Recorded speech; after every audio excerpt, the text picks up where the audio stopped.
He is the co-host of USA Network's competition series, Cannonball. The season 1 finale is tomorrow, September 3rd, 8 p.m. Eastern on USA. The WWE superstar, The Miz, back here on the Rich Eisen Show. How are you, bud? Well, I was a lot better until I started hearing you talk about Pittsburgh, seeing that I'm a Cleveland Browns fan. You know what? No, I don't want them to have Leonard Fournette because I don't want them to do well. I am a Cleveland Browns fan through and through. We have all the potential to win the AFC North. You look at Baker Mayfield. Now he has a line that he is able to stand behind and throw to Odell, throw to Jarvis, throw to Austin Hooper, their new tight end that they paid a lot of money for. And if they're all covered, guess what? I got Nick Chubb and I got Kareem Hunt. The Cleveland Browns are going to the Super Bowl. Stop talking about Pittsburgh Steelers. Whoa. We expected you to come out of the chute. We expected you to go, a top rope when it came to the Cleveland Browns. Super Bowl. You just used the SB word. I use the SB word, and I use it quite a bit every single year about the Cleveland Browns because I always feel like I am the ultimate Cleveland Browns fan where I say it's going to happen, I believe it's going to happen, and then something happens where it doesn't. But this is our year. We got a coach that knows an offense, that knows how to make Baker Mayfield the quarterback that we know he is. I'm excited about this season. I'm not excited to see where Leonard Fournette goes because I do think that Pittsburgh Steelers should give him an offer. But I don't want him to go there because I think Leonard Fournette is a very good running back. Yeah. By the way, I don't get why running backs are so not looked at as good. You look at Devontae Freeman, doesn't even have a team. Come on. How does this guy not have a team? I'm just telling you, running backs these days, man, it just it is a very difficult position to stay in. And, I saw a stat from NFL Network, NFL Media Group's crack research staff that got tweeted out. Since 2016, drafting out of all the positions drafted in the top 5 or top 10, one of the two, it's significant, to add wins to a team's total from one year to the next. Running back was number 1, 4.5 wins. And I think part of that is, when you take a look at, well, you look at Trent Richardson and Cleveland Browns, you understand. No, but the other way around, though, Fournette, what he did when he was drafted and what Jacksonville, they damn near went to the Super Bowl, the stat may be skewed, but all I'm saying is that the running back coming out of college is always going to be taken over somebody that needs to get paid, it seems like these days. Mm-hmm. And it's interesting because I look at some of the rookies that are out there today, Kansas City's got their rookie, and people are taking him high rounds in fantasy football. I'm a little weary, because, not everyone's a Saquon Barkley, coming out of college. So I'm a little weary on, rookie running backs whenever I'm looking at fantasy football. The Miz here on the Rich Eisen Show. Again, Cannonball, which we'll talk about, has a season 1 finale tomorrow on USA at 8 Eastern time.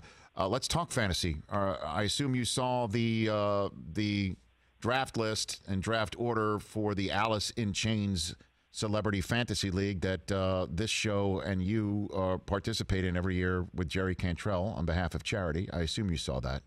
Every time I look every year, I go, okay, it doesn't matter where I am. Yes. Whether it's 1, 2, and 3, we know who's going to be taken. But, in the middle part, you kind of go, I always go running back. It's going to be I have 6 people until I pick a wide receiver, which the wide receiver will be Michael Thomas. But I have 6 people in front of him before I even think about taking a wide receiver because I always feel running backs go down really fast, and you need to get your elite runners going, and they're going to give you the most value. A lot of people think Lamar Jackson, Patrick Mahomes. I'm not a QB guy. I wait long. I'm looking at Matt Stafford as my quarterback this year, and I'm looking at him at the 10th round, maybe 12th round. I don't know. So that's kind of the way I skew my fantasy football, and I do pretty well at it, let me tell you. No, you look, Ms., I know you do it well. The reason why I bring this up about the draft order is you're 3rd overall, we're 2nd overall. So how much to not take Nick Chubb 2nd overall? Oh, I'm definitely not taking Nick Chubb that early. If he comes around back to me in the second round, 100%. But 1, 2, and 3 in my book are Christian McCaffrey, Saquon Barkley, and Zeke. Those are your three. Those are your three top players. So whoever you don't take out of those three is who I'm taking.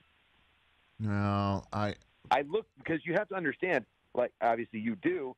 Cleveland Browns, I know they're going to run the ball. That's what they're going to do. Right. It's literally that. That's what they. But they also have Kareem Hunt, and Kareem Hunt is an elite level running back, and so is Nick Chubb. So they're going to be splitting the ball a little bit here and there. That makes me a little nervous. Okay. Are they going to be able to split the ball enough? I think they're going to run the ball enough to where you're going to have two elite running backs. But it kind of makes me a little weary. So how do you like watching Dallas Cowboys games? It's okay. It's not like watching a Cleveland Browns game. No, but I'll tell you what, I'm enjoying Hard Knocks right now. Okay. I love seeing Los Angeles. I love seeing the SoFi Stadium. I love seeing the in-depth coverage of NFL players on what they're doing, how do they prepare, how they get ready, what's their motivations. Like with WWE, whenever I'm wrestling, like you have to have an immense amount of focus when you're in that ring. And I like to see other athletes and how they get prepared. Like I look at every sport, whether it's Major League Baseball, I look at golf. And I see how people focus and lock in. I watched that the documentary with Michael Jordan, and I was so amazed. Like, because sometimes I would be like, God, I kind of do the same thing. Like sometimes whenever I need motivation, I'll make something up in my head to give me that motivation, and literally I do that. Like when Jordan said, like when they were like, yeah, he said something about a guy said something to him, and the guy never said anything to him. He just needed that to motivate him to do well and to beat everybody up. And I was like, oh, all right, that's what I do. I kind of do that same thing. Yeah. Maybe I'm like Michael Jordan. Maybe I'm comparing myself to the greatest NBA player ever, but, whatever. You know what? Do it, man. I like it. You speak it into existence, man. That's the way it should be. The Miz here on the Rich Eisen Show.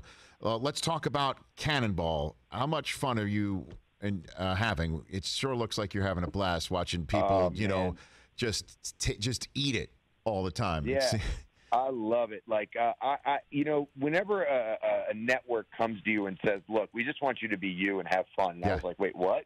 Yeah. You just want me to be me and have fun? You're not going to, like, restrict me or tell me what to do? No, just do you and entertain us. And literally that's exactly what Cannonball does. Like, in this world that we live in right now with all the conflict and drama that's happening, I feel like people just need an hour to escape everything that's going on in their reality and kind of just sit down with their family and watch a show that entertains them. And Cannonball is definitely that show. Our finale's Thursday, USA Network, 8/7 Central. And honestly, it's one of those shows that it's laugh out loud comedy, and it's fun, it's competitive, and there's a lot of crashes. I mean, we call it Cannonball, but there's no cannonballs. It's a lot of more belly flops. Yeah. Is there any, obstacle or attraction, however you want to use it, on Cannonball that you yourself would even think twice about attempting? No, I wanted to do each and every one of them, but they wouldn't let me. But I think if we get a next season, which I think we will because a lot of people have been talking about it, I definitely 100% want to do the Mega Slide. I want to do every single challenge. They're all fun. I mean, we have this one that's called the Human Dart. A guy goes down a 100-foot Mega Slide going about 60 miles an hour, flies off of it going 80 feet in the air, and has to hit a target. And you have to hit it with your body. And so it creates a lot of smashes and a lot of hilarity, and it's one of those ones that I kind of want to do. That's great. And again, the season finale tomorrow, I think you're going to get a second season. Me too. It is. It's a popular show, and, USA at 8 Eastern time, everyone should check it out. The season finale tomorrow night. Heart of Hearts, Ms. Heart of Hearts. Yeah, Browns, definitely. Seriously, Super Bowl, you say it, I know that a broken clock is going to be right at least once in NFL season. But seriously, do you think? I mean, what do you have for me here? I truly believe that the Browns have all the pieces. Like, tell me why. I think the only reasons that people can come up with why, because we all have all the talent, it's the chemistry and the lock-in on a new coach. If it's not this year, it's next year, in my opinion. And if it's not, there's something wrong with this team because it has all the talent. Like, you look at it and name another team that has more talent than this team. Tampa? You think so? We could definitely say we're you asked the question, I'll answer it. Brady and Baker Mayfield, I know they did the NFL 100 commercial together with all the rings. That's the quarterback spot. I do love Odell, and Juice is remarkable at wide receiver, but Evans and Godwin were the first tandem at wide receiver on the same team to make the same Pro Bowl since Larry Fitzgerald and Anquan Bolden about a decade ago. We could go on. Gronk at the tight end position, and O.J. Howard. But you're literally looking at like a team, like two teams that are like poised. Do you think that Tampa could win the Super Bowl? Yes, I do. Okay, yes. So why not the Browns? If you're literally comparing, you're going, the Browns are a little like they have all the talent. Like you're comparing apples and oranges. Well, here's the thing, Miz. And so why not the Browns? Because they have Brady. Well, yeah, that's number one. But and I am not and Brockman, you can back me up here. I am not a Baker Mayfield hater. I'm not one of these guys that goes on the air and bashes him just to make sure that I get clicks or I get attention paid and hope that he shows up on the show so I can take it from him to prove that I'm not afraid of saying what I say about him, even though it's thoroughly unwarranted, just because he's walking up to a set on a cell phone after a game to check out on who texted him. You know what I mean? Like, I am not all in on Baker Mayfield, with the exception of last year was a thorough disappointment. Something was amiss. You could say, I know you pointed out that the offensive line is better this year. We'll see if that's what it is. I just hope for your sake that he takes a step forward and does improve, that maybe the coach last year wasn't the right one for him. This one will be better for him, and he's coached up. I'm just concerned about his level of consistency. If you really want to talk about winning the AFC and making a Super Bowl, when you've got Mahomes and the Chiefs looking the way they look, the Ravens and Lamar Jackson looking the way they look, you've got your hands are full. I definitely have my hands full, but I'm an optimist. I literally look at Browns every year, and I think this is it. But I've been talking to a lot of people. Like, one of my buddies is, a radio host for Browns Daily, and he gives me scoops every single day about how the Browns are doing, how are they looking, how are they clicking. And he tells me, he's like, look, this team, there's something about them this year that there's a little bit of electricity here. So I'm like, ooh, I can't wait to hear it and see it. Well, man, so Parma, Ohio, that's your hometown, right? That's where you're from? Yeah, that's where you're born? Straight out of Parma, Ohio. Man, so are you a Reds too, a Buckeye, and the whole thing? Are you through and through? I am not. I'm a Cleveland Indians fan. Okay, I'm a Cleveland Cavaliers fan. When the Cavs won the championship, I mean, it was one of those things that, like, Cleveland needed that. And it's one of those moments that I'll remember. And people always ask, like, were you mad when LeBron left? And right. I honestly said no, because he gave us exactly what we wanted. We wanted a championship, and he came back to Cleveland. Even though when he first left, right, he went to Miami, took his talent to South Beach, I was angry. I was mad. I never wanted this guy ever again. I wished, it was a really bad period for Cleveland sports. But when he came back, and he wrote that note that said, look, I needed to learn how to be a champion. And I understood that, and I got it. And I didn't get it before. But then he came back and won us a championship, and it was amazing. And so when he left the second time, I was like, you know what? Good for him. Let him pursue his dreams. Let him do what he wants. But he did say, we're going to make a championship for Cleveland, and he did it. Now I'm waiting for the Indians and the Browns to do it. And honestly, trading Mike Clevenger, I don't know if you want to do that. Like, I was like, wait a second, this guy is you just. But the thing is, like, the Cleveland Indians know how to make starting pitchers. Like, we had Kluber. Kluber was getting old. We got rid of him. Hep Bieber, and then Clevenger. It's like, I was like, my God, the Indians are like, they just breed great pitching. You got a great manager, though. I love Francona. And obviously something was going on with Clevenger because he went out. Broke COVID protocols, and what you heard out of the clubhouse and some of the guys, that they weren't too keen on that. Okay, but so honestly, let's talk about that. Okay, so sure. You have an elite level pitcher, a pitcher that's doing fantastic for you. Your hitting is not as well as your pitching is doing. As a matter of fact, they're not doing any favors for any of their pitchers. But they're a good team. why would you get rid of a pitcher like that? Like, do you not think you're World Series bound? Is that what it is? Like, I don't know. They were 8 games over 500 when they made the deal. So, I mean, maybe, I don't know. It's again, clubhouse chemistry is the only thing you could chalk it up to. And if anybody knows anything about that and how it can destroy a team, Francona would be at the front of that line. I guess in Terry you trust, basically. You know? I was a little mixed.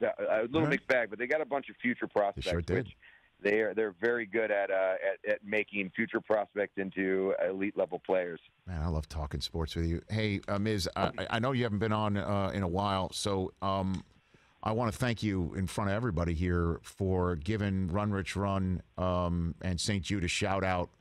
As you did in your other work as a superstar.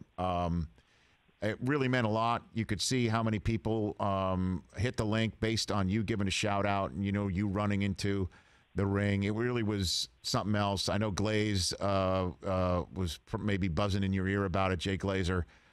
It just means a lot. It really does. So I wanted to thank you. You got a big heart, man.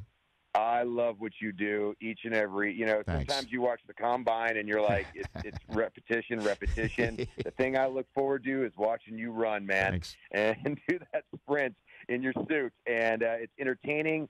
It creates a lot of buzz for St. Jude's, which is an amazing charity. And honestly, it's one of those things, whenever you have a platform and you're able to do something good in the world, like I say, do it. And you're doing that. Like, for instance, myself and James Roday from Psych, you may know him from Psych and Million Little Things, we're doing a charity with the NFFC where we are donating all our proceeds, everything that we win in this fantasy football league is going to go to Connor's Cure, which is a cancer. It's for pediatric cancer research through the V Foundation. And we're working really hard with the V Foundation and the Connor's Cure, and hopefully James and I will be able to win this fantasy league, and we could win up to $207,000. But not only that, someone in the league said, look, if you guys win the league, I will double, or whatever you win, I'll double it. So we have a chance to win $414,000 for pediatric cancer research. So, that's it's one of those things when you're given a platform, I say use it, and we're trying to use it for